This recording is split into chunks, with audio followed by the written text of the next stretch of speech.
स्वागत है आपका। आप देख रहे हैं आज की आवाज, आपके साथ हूं मैं दीपा बाफिला। बात जोशीमठ की आज भी हो सकती है। ध्वस्तीकरण की कार्रवाई, बड़ी खबर है। भवन तोड़ना पुलिस प्रशासन के लिए बड़ी चुनौती यहां पर बना हुआ है। मंगलवार को स्थानीय लोगों ने इसका विरोध किया। लोगों ने बद्रीनाथ की तर्ज पर मुआवजे की मांग की है। जोशीमठ के 4 वार्ड डेंजर जोन घोषित किए गए हैं। लोगों को घर छोड़ने के लिए 3 दिन का वक्त मिला है। अल्टीमेटम दिया गया, अगर 3 दिन के भीतर लोगों ने घर खाली नहीं किए तो एसडीआरएफ की टीम परिवारों को शिफ्ट करेगी और उसके बाद ध्वस्तीकरण की कार्रवाई होगी। अब तक 723 इमारतों में दरारें आई हैं। 86 इमारतें असुरक्षित क्षेत्र में हैं और 131 परिवार अस्थायी रूप से विस्थापित हो चुके हैं। तो लगातार कार्रवाई वहां पर हो रही है। ध्वस्तीकरण की कार्रवाई आपने देखा, जब करने के लिए प्रशासन की टीम यहां पर पहुंची। होटल्स को गिराने की कार्रवाई शुरू करने ही वाले थे प्रशासन के अधिकारी। उससे पहले लोगों ने किस तरीके से नारेबाजी यहां पर शुरू कर दी, विरोध किया गया, सड़कों पर लोग उतर आए, नारेबाजी की गई प्रशासन के खिलाफ। अपने सपनों का बिजनेस शुरू करने के लिए आपको कोई भी बैंक बिजनेस लोन नहीं दे रहा? बिजनेस लोन लेने का सीक्रेट जानना चाहते हो तो फ्रीडम ऐप को अभी डाउनलोड कीजिए। और इस कार्रवाई का विरोध किया गया। बद्रीनाथ की तर्ज पर यहाँ के लोग मुआवजे की मांग कर रहे हैं। पहले ये कहा जा रहा है कि उनके लिए जमीन तय की जाए, उनके लिए मुआवजे का ऐलान किया जाए, उसके बाद फिर उनके मकानों को ध्वस्त किया जाए, उनके होटल्स को ध्वस्त किया जाए। लोगों का गुस्सा लगातार यहाँ पर बढ़ता जा रहा है और इसी बीच में खबर यह है कि आज भी प्रशासन की टीम यहाँ पर ध्वस्तीकरण की कार्रवाई कर सकती है।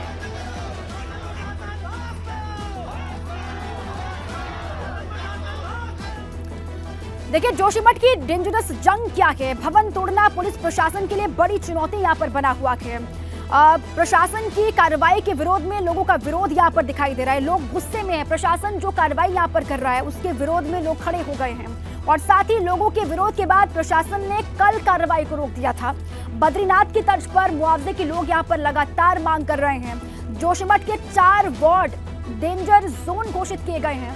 लोगों को घर छोड़ने के लिए 3 दिन का अल्टीमेटम दिया गया है। 3 दिन का वक्त है यहाँ के लोगों के पास कि वो अपने घर खाली कराएं। अगर 3 दिन में घर खाली नहीं होते हैं तो एसडीआरएफ की टीम परिवारों को यहाँ से दूसरी जगह पर शिफ्ट कर देगी। और साथ ही जोशीमठ में आज फिर से कार्रवाई संभव है। ये कहा जा रहा है कि आज फिर से ध्वस्तीकरण की कार्रवाई वहां पर हो सकती है। जोशीमठ में अब तक जानकारी है कि 723 इमारत ऐसी हैं जिन पर दरारें आ चुकी हैं और 131 परिवार दूसरी जगह पर विस्थापित किए गए हैं। सीएम धामी की 13 जनवरी को बैठक होने वाली है। हाई लेवल कैबिनेट की वो बैठक लेने वाले, एक मीटिंग लेने वाले हैं। उससे कोई बड़ा फैसला निकल करके बाहर आ सकता है। मुआवजे का ऐलान भी हो सकता है, जिसकी उम्मीद यहाँ के लोग लगातार कर रहे हैं। लगातार विरोध किया गया ध्वस्तीकरण की कार्रवाई के खिलाफ और आज भी ये कहा जा रहा है कि इसी बीच में जो कार्रवाई है ध्वस्तीकरण की वो शुरू होने की संभावना है या फिर एक बार फिर से कार्रवाई को शुरू किया जा सकता है। लोग लगातार गुस्से में यहाँ पर दिखाई दे रहे हैं। लोगों का कहना यह है कि बद्रीनाथ की तर्ज पर पहले मुआवजे का ऐलान हो, उसके बाद उनके मकानों, उनके होटल्स को ध्वस्त किया जाए। प्रशासन की कार्रवाई का लोग लगातार यहाँ पर विरोध कर रहे हैं। कल आपने देखा, लोग बड़ी संख्या में सड़कों पर उतरे और कार्रवाई का विरोध किया। क्या सीधे ग्राउंड पर आपको लिए चलते हैं, वहां से मेरे साथी रवि कैंतुरा जुड़ चुके हैं। उनके पास क्या डिटेल्स हैं ये जान लेते हैं।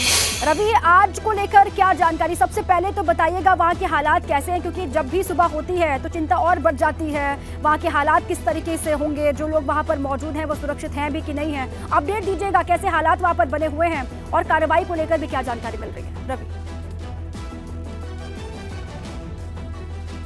बिल्कुल दीपा, देखिए यहाँ के अगर हालातों की बात करें तो उस हालातों को हम एक अंदाज़ा लगा सकते हैं कि जहाँ पहले भवनों की संख्या जो बिल्कुल दरारें थी वो 300 थी और फिर बढ़ के अब इस 700 कुछ हो चुके हैं। तो इस तरीके से लगातार जो संख्या है वो बढ़ती जा रही है और यही वजह है कि लगातार जो एरिया है, जिस तरीके से दरारों के पड़ने का जो सिलसिला है वो लगातार जारी है। तो ऐसे में जो खतरा है वो टला नहीं है, बल्कि धीरे धीरे बढ़ता जा रहा है। अगर बात करें तो जिस तरीके से अब यहाँ पर ध्वस्तीकरण की कार्रवाई को लेकर कल रात को पूरा बवाल हमने देखा कि लोगों ने अपनी मांगें सामने रखी। उसमें सीधे तौर पर यहाँ के लोगों की एक मांग है, जिनके ध्वस्तीकरण हो रहे हैं, कि हमको मुआवजा दिया जाए और मुआवजा उचित दर पर हो, यानी कि जो बद्रीनाथ की तर्ज पर ही यहाँ पर भी मुआवजा उनको दिया जाए। इससे पहले वो अपने भवनों को, अपने होटलों को तोड़ने नहीं देंगे। यही वजह रही कि कल जो होटल स्वामी है वो होटल के बाहर लेट गए और प्रशासन की तमाम बातों के बावजूद भी उन्होंने वो नहीं माने और फिर से वहाँ से जो प्रशासन की टीमें ध्वस्तीकरण के लिए गई थी उनको वहाँ से वापस लौटना पड़ा। आज माना जा रहा है कि फिर से प्रशासन की टीमें कोशिश करेगी कि वो यहाँ से वहाँ जा पाएँ और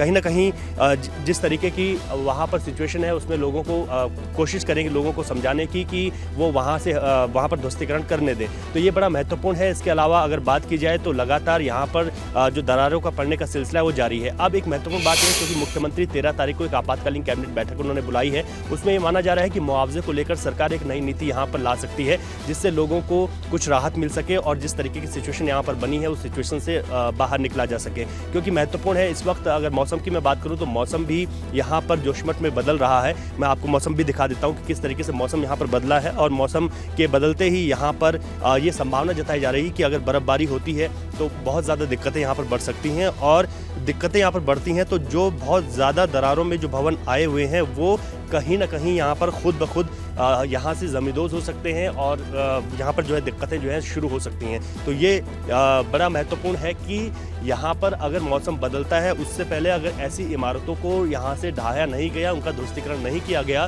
तो नीचे जो बड़ी कॉलोनियाँ हैं उनको एक बड़ी दिक्कतें, बड़ी समस्याएं सामने आ सकती हैं। बिल्कुल ठीक है। और रवि, अब तो क्योंकि वहाँ पर बर्फ का सीजन भी शुरू होगा, बर्फबारी कभी भी वहाँ पर हो सकती है, लोग क्या बता रहे हैं इसको लेकर? और अगर बर्फबारी होती है तो संकट तो और बढ़ जाएगी, वहाँ पर संकट और बड़ा हो जाएगा।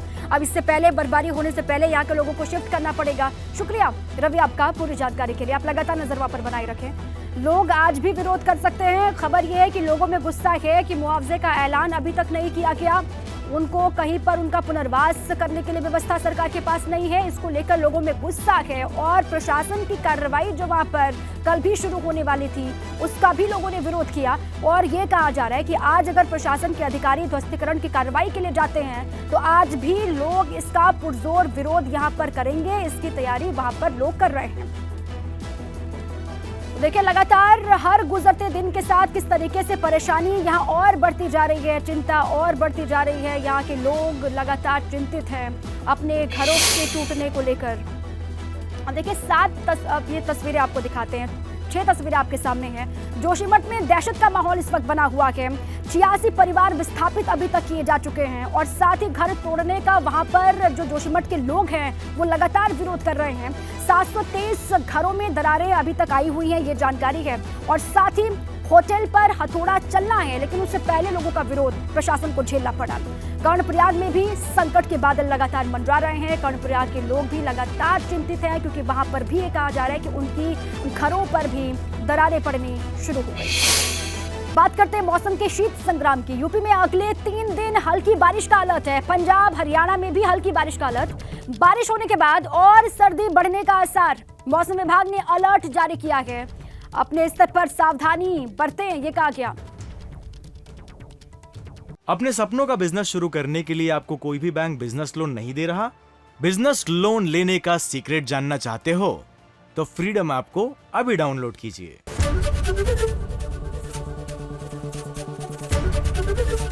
एबीपी गंगा, खबर आपकी, जुबान आपकी।